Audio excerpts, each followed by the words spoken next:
Hey, here I am and welcome back. My name is Nathan, and if you're into all things creative, and by that I mean watching me try and create things and possibly failing, then you're in the right place. I'm normally an urban sketcher that uses watercolour, but today I'm going to use some different supplies to see how they affect my style and see if I actually know how to use them. So I've decided I'm going to sketch the same subject 4 times using 4 different mediums. And this is what I'm going to sketch. This is a foam box that I saw in a coffee shop when I was having coffee, obviously, with a friend. And I thought, oh, that's quite cute. I'm going to sketch that. So I'm going to sketch it in watercolour, which I'm used to, then gouache, which I'm not used to, then acrylic, which I'm not used to, and then oil, which not only am I not used to, I've never even used it. So I don't know how this is going to go, but let's find out. And if you like this kind of content, please give the video a like, subscribe, and comment. This will help YouTube push the video out to more people who like this kind of content. Okay, let's jump straight into the watercolor. I started with a pencil sketch, which I wouldn't necessarily always do. Sometimes I go straight in with the ink, whether that's a fountain pen or a fine liner. But I was aware that I was going to have to sketch the same phone box 4 times, and I thought it might be more forgiving to do it in pencil in case there were any mistakes along the way. Then I went in with the Macron fine liner on this occasion and doing my typical double sketchy lines. I like to do double lines. I think it gives it this kind of sketchy look. And I'm just adding in more details than I did with the pencil. I mean, most of the work was already done with the pencil, but just little touches here and there. Now I'm going in with the watercolor. I'm just doing a light wash of this kind of yellow color. I don't have a yellow ochre, but I tried to kind of mix one. The colors I'm using are Daniel Smith, Winsor & Newton, and Da Vinci. And to get this kind of brass color, I liked to mix the yellow and the green and then bits of brown.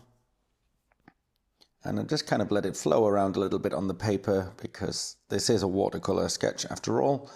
And I don't mind if the colours bleed one into the other. I think it adds a bit of interest. After it had dried a little bit, I tried to add this kind of wood grain, which was somewhat successful. I used Payne's Grey for the darkest darks. So I've got that on the cord, around the dial. And then I used ultramarine for the shadows. It's the complementary colour of yellow, so I thought it would make it pop. I really like the bells. I think the bells look really cute. Also, you see the dome part on the top of the phone box. You have the square and there's a little dome at the top. I think that was what it was hung on the wall with. But this is the only one that I included that. In the gouache, the acrylic and the oil, I forgot to add that. So that makes this one quite unique. I put some final touches with a white fine liner because you can't go over darks with lights with watercolor. But what I do love about watercolor is that they are portable and the drying time is quite quick. So that's what makes them perfect for going out and urban sketching, really.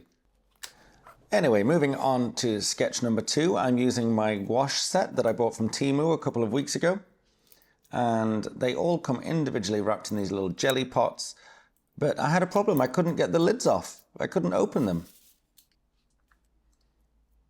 I think this yellow is the only one that I could actually open, and it squirted out like a yogurt, so it wasn't great. In the end, I resorted to using a craft knife and cutting all of the lids off, which worked, but if you don't have a craft knife, what do you do? So packaging is not the one for me. But after that, things did start to look up a little bit. I wasn't really sure what to expect from these colors, because I'd bought them from Temu and the packaging was a bit strange, it was a bit pixelated.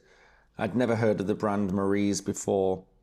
But I liked the way that they looked in the pot, and then when I put it down on the page, I was even more impressed. Look at the coverage. It's so nice and juicy and thick. If you don't like the thickness of the gouache, you can water it down and then use it a bit more like watercolor. But the reason I wanted to use it was I was intrigued by the ability to layer light colors on top of dark colors, which you can't do with watercolor. Also, I'm finding it very difficult to keep calling it gouache in this video, because much like most Brits, I think, I grew up calling it gouache. It sounds a bit like goulash. It sounds like something you might eat, doesn't it? Well, these paints are so juicy, maybe I would eat them. I really like it how easy it is to get a nice dark black. It's not that easy with watercolor to do that. Now I underpainted green on all of these kind of brassy sections. And now I'm adding in different layers of browns and yellows to try and really make that look like brass. I found myself using much smaller brushes with the gouache than I did with the watercolor. And I'm not sure if that's the right thing to do. Should I use bigger brushes? I just don't know. If you have any tips, if I'm doing anything wrong, please let me know in the comments, because I would love to improve on this.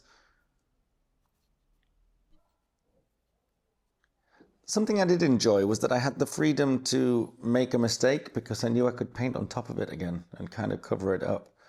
So maybe I was a little bit looser and a little bit more carefree.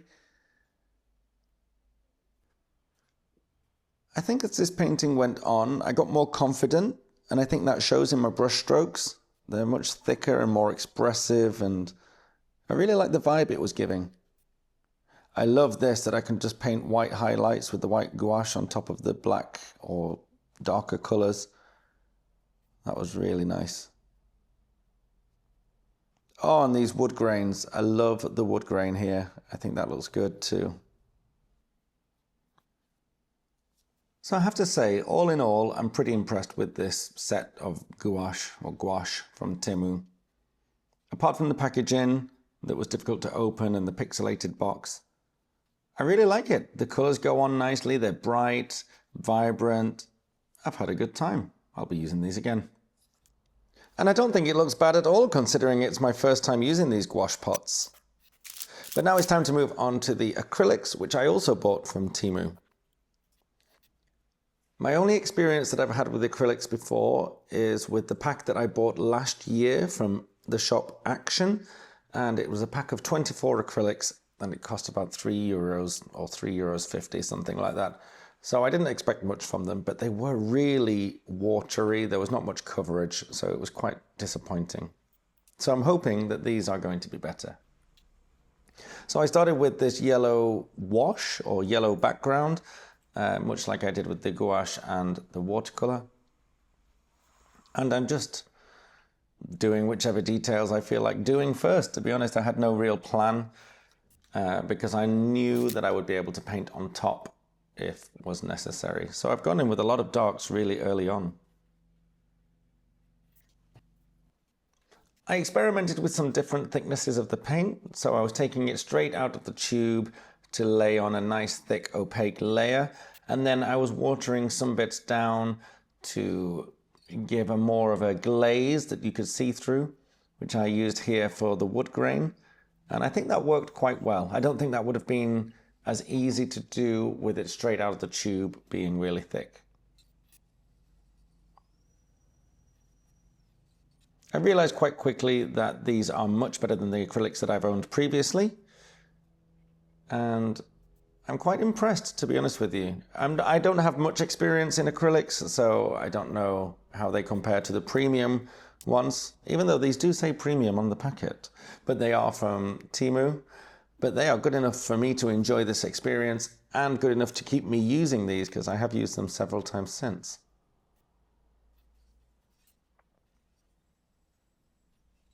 Maybe I've painted it a little bit too yellow compared to the other two. But I don't mind. It's a different style. It's different. I don't know if style is the right thing because I think they all look quite similar in a way. They all look me. But it's a different medium and I was getting used to how to use it. So I don't mind that it looks quite different.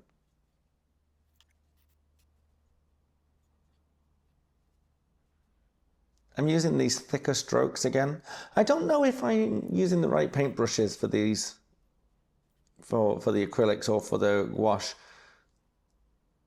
because I'm just going with instinct really. So any comments down below will be appreciated.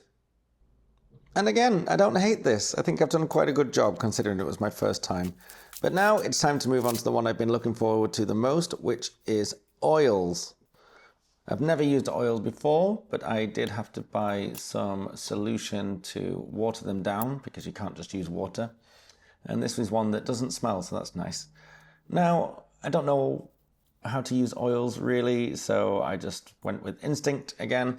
And I've seen people do backgrounds first because that's supposed to like shine through the picture or something and make it feel more alive. I'm not really sure, but I did it anyway. So I painted this kind of orangey, rusty background and then just went to town, basically. Just kept picking up colors, dropping them on. I kept going back and forth. These are also from Temu, by the way. So these aren't expensive either, but I really enjoyed it. I did find it quite difficult sometimes to get the consistency right between the paint and the solution. Sometimes I felt like it was too thick, so I watered it down a little bit, or solutioned it down, and then it was maybe a bit too thin. So getting the balance right was a bit difficult, but maybe that's something that comes with experience. But I liked how it all kind of blends together because it doesn't dry as quickly. Actually, it takes days to dry. So you can keep merging the colors together and blending, which I really enjoyed. And I felt like a painter. So I will be using these again as well. I want to use these on a big canvas and try and paint, well, a bigger canvas, not necessarily massive, and try and paint something that actually does look realistic or does have some kind of real style to it. But for now, just doing what I was doing, I found it very enjoyable. Oh, I also want to add that I'm doing this in my sketchbook, which I usually use for watercolour, which is why I kept turning the page over earlier, just to check that it wasn't bleeding through or how the paper was handling it. And I have to say I've had no problems. Some people have suggested afterwards that I should have put a layer of gesso down or a layer of white acrylic, but I haven't had any problems. Here, the numbers aren't the correct numbers. There should be 9 numbers and there's only 8. And I think I've missed a number out. I'm not sure. So it kind of looks a little bit AI generated in the middle there, but you know, it doesn't matter. I'm just trying things out and seeing what happens. So that's it. That's me finished. You've got the oil and the acrylic on that page and the water and the gouache on this page. At least you can tell they're all the same foam box, but you can see that they're all slightly different as well. So there you go. So here we have the final pieces in my sketchbook. This is the watercolor, which obviously, you know, I like doing. But I did notice after I did the gouache on this side, when I closed the book, even though it was dry, can you see that? It kept sticking together. So what I have done is I've taken, this is just like parchment paper that you use for cooking, and I've just taped it in between the 2 pages so that it no longer sticks. And I've just stuck that in the middle with a bit of masking tape. So this is the gouache. I actually really like this. It was really nice, quite nice to use. I like those little pots, they were nice. This one is the acrylic. And then I've done the same thing again with the parchment paper. And this is the oil. So which one's your favorite? Let me know in the comments. I'm actually thinking I might do this again with some still life, you know, like some fruit or a vase or some flowers or something. But anyway, let me know in the comments which is your favorite and what you think I should do next.